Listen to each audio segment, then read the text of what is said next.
एक मुलगा आहे 30 वर्षाचा, राकेश गमे नाव आहे त्याचं. त्याची काल हत्या झालेली आहे.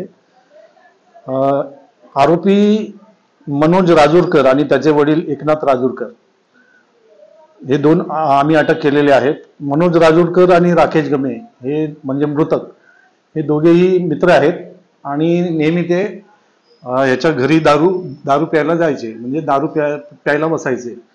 काल पण असंच दारू दारू पिता पिता त्यांच्यात भांडणं झाली आणि त्याच्यानंतर हाणामारीमध्ये आरोपी मनोज राजूरकर आणि त्याचे वडील एकनाथ राजूरकर यांनी त्याला डोक्यामध्ये वीट, लाकडी दांडा आणि दगडी पाटा अशा हत्याराने त्याला डोक्यात मारहाण करून त्याचा खून केलेला आहे. सर, आपल्याला माहिती कसा पडला आणि आपण अटक केला आहे का, काय माहिती कंट्रोल रूमला ते जे आरोपी राहतात त्याच्यावरतीच त्याची बहीण राहते, मनोज राजूरकर याची म्हणजे एकनाथ राजूरकर याची मुलगी.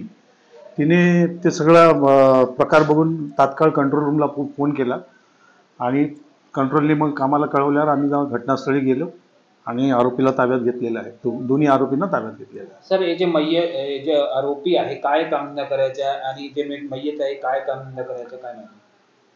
हे दोघेही जे आहेत फर्निचरचं काम करत होते, मनोज राजूरकर आणि एकनाथ राजूरकर.